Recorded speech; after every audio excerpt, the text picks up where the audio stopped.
Si vous lancez Disney+ pour regarder les Simpsons et que vous sélectionnez la saison 3, vous tombez d'abord sur le premier épisode, intitulé « Lisa va à Washington ». Homer croit avoir gagné $1 million, mais découvre à la banque que son chèque est invalide. Sauf qu'on s'en fiche, ce n'est pas l'épisode qui nous intéresse. En réalité, cet épisode n'est que le deuxième de la saison. Le premier, c'est mon pote Michael Jackson, mais en le cherchant sur internet, on se rend compte qu'il est introuvable. Bizarre, non? J'ai réussi à mettre la main dessus, et dans cette vidéo, on va l'étudier en détail pour comprendre pourquoi il a été effacé. Mais avant ça, je dois vous parler de quelque chose qui a changé mon quotidien. J'ai reçu ce magnifique bureau de la part de Flexispot, qui a grandement amélioré mon confort pour la création des vidéos. Si comme moi avant, t'as un bureau bancal ou même pas de bureau du tout, ça va peut-être t'intéresser. Flexispot, c'est des bureaux assis debout stables et esthétiques, et là, on parle vraiment de choix.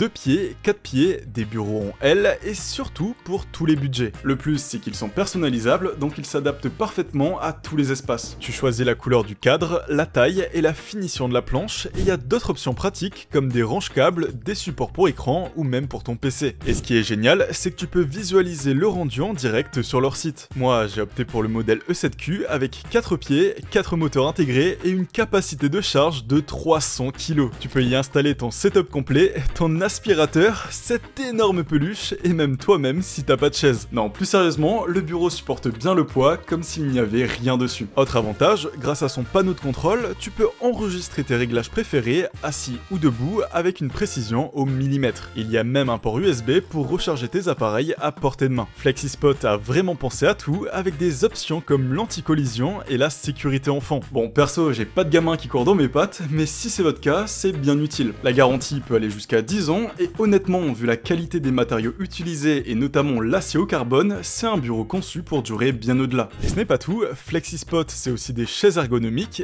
des fauteuils ou encore des canapés. De quoi trouver son bonheur, et justement en ce moment il y a les offres de janvier avec jusqu'à 400 € de réduction. Toutes les infos sont dans la description. Merci beaucoup à Flexispot, on retourne du côté des Simpsons. Pour revenir à notre sujet, on va déjà regarder ce qui pourrait poser problème dans cet épisode. Tout commence avec Lisa qui réveille Bart en lui pinçant le nez. Bah voilà, c'est ça a choqué tout le monde, ils ont banni l'épisode, fin de la vidéo. Bon, heureusement non, Bart se réveille et Lisa lui explique que son anniversaire a lieu dans 2 jours. Et pour une fois, elle aimerait bien avoir un cadeau, alors il compte bien se rattraper. Après leur petit déjeuner, Marge sort les vêtements de la machine à laver et il y a comme un petit souci. Les vêtements blancs sont devenus roses à cause de la casquette rouge que Bart a accidentellement laissée dans le linge. Homer n'a pas d'autre choix que de porter sa chemise rose pour aller travailler, et ça l'embête, mais ça va surtout le faire un peu trop se démarquer de ses collègues. Ce qui d'ailleurs n'est pas très logique, car d'habitude son ami Carl porte une chemise rose, mais pas aujourd'hui. Monsieur Burns remarque la tenue d'Homer sur les caméras et l'oblige à avouer pourquoi il porte cette chemise. Ouais, ils l'ont placé en garde à vue pour ça, faites attention si vous avez des tenues de travail exigées, on sait jamais. Surtout que ça va aller vraiment loin,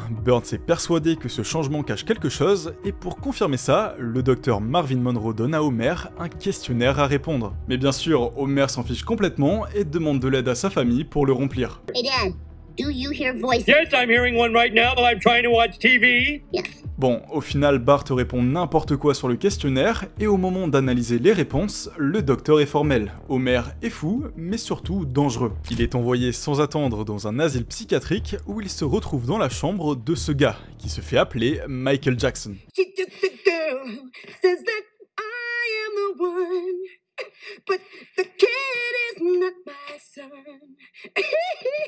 C'est assez incroyable, mais Homer, qui n'a aucune idée de qui est le vrai chanteur, rentre complètement dans son jeu. Le soi-disant Michael lui enseigne même les pas du moonwalk avant de lui faire rencontrer les autres patients de l'hôpital. Mais son séjour ici ne sera pas long. Marge vient lui rendre visite et le personnel de l'asile réalise vite qu'Homer n'est pas du tout dangereux. Résultat, il peut enfin rentrer chez lui. Homer décide quand même d'appeler Bart pour lui dire qu'il va passer un sale quart d'heure, mais surtout qu'il va ramener Michael Jackson chez eux pour quelques jours, même si ce dernier tient absolument à ce que personne ne sache qui il est vraiment. Bon, trop tard, Bart a prévenu tout Springfield. Ce qui fait que le jour de la sortie de l'hôpital, ils sont accueillis comme des stars chez les Simpsons, avec des hélicoptères, un discours du maire et des milliers de fans. En même temps, c'est logique, t'as Michael Jackson qui débarque chez toi, t'as envie d'aller voir ça de plus près, sauf que là, c'est une contrefaçon. Toute la ville est déçue quand ils découvrent que ce n'est pas le vrai, et pour ne rien arranger, Lisa en veut doublement à Bart, car c'est le jour de de son anniversaire, et évidemment qu'il n'a rien prévu pour elle. Heureusement, notre bon vieux Michael a une idée. Il va s'asseoir à côté de Bart et lui propose de composer une chanson pour Lisa. Au début, ça le chauffe pas trop, mais il lui accorde sa confiance et ensemble, ils passent toute la nuit à créer ce morceau. Lisa,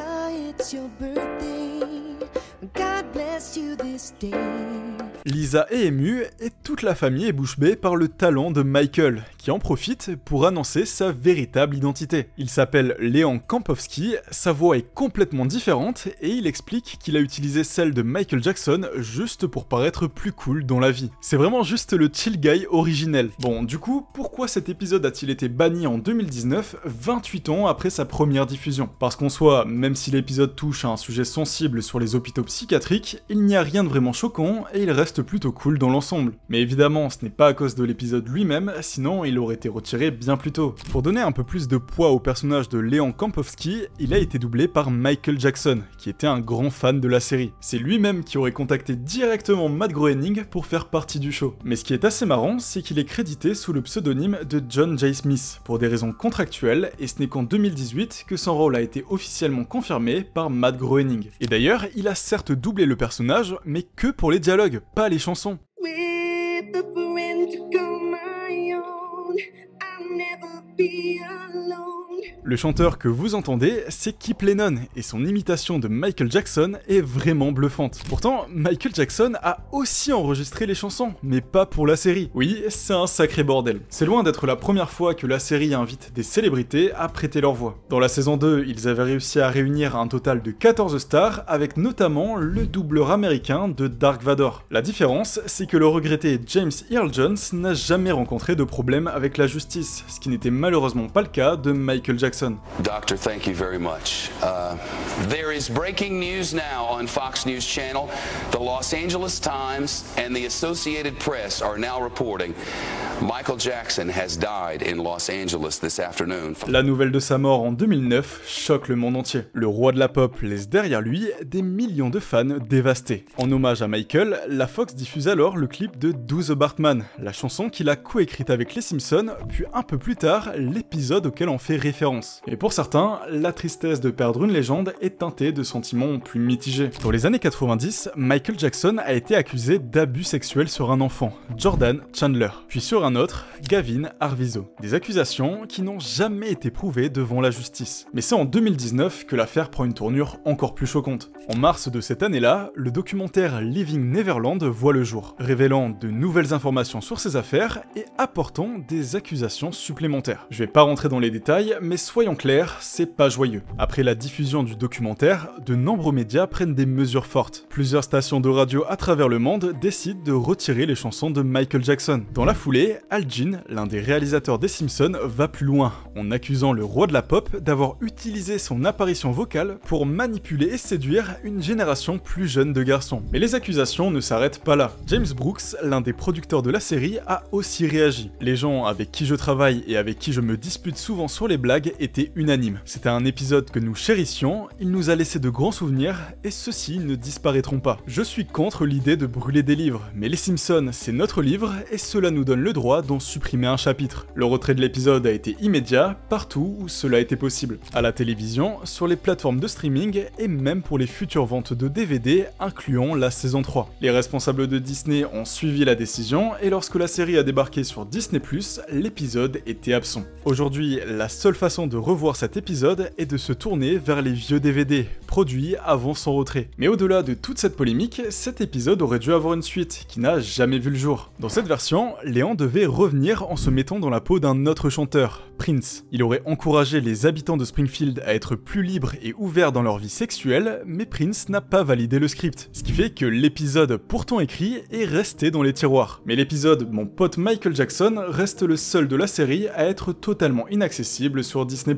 Pourtant, Michael Jackson est loin d'être la seule star invitée qui a vu sa réputation ternie après son passage dans la série. Mel Gibson, accusé de violence conjugale, ou Donald Trump, reconnu coupable d'agression sexuelle, y figure toujours. Alors pourquoi retirer cet épisode et pas d'autres, ça c'est un autre débat, mais j'aimerais bien connaître votre avis. Est-ce que vous trouvez ça justifié de retirer un épisode pour une personne qui a été impliquée dans des scandales? Parce qu'au final, c'est tout le travail d'une équipe qui est effacé, alors qu'ils n'ont rien à voir avec tout ça. En France, c'est le seul épisode qui est inaccessible, mais dans d'autres pays, de nombreux épisodes ont été bannis, ou pire encore, modifiés pour véhiculer des messages de manière différente. Ce sera le sujet de ma prochaine vidéo, alors abonne-toi et active la cloche pour pas la rater. Merci d'avoir regardé jusqu'ici, encore merci à Flexispot pour le magnifique bureau. Si vous êtes intéressé, il y a toutes les informations en description et dans le commentaire épinglé. Je rappelle, il y a jusqu'à 400 € de réduction, donc n'hésitez pas. Et si vous avez aimé la vidéo, un petit like, ça fait toujours plaisir. Sur ce, on se retrouve très vite.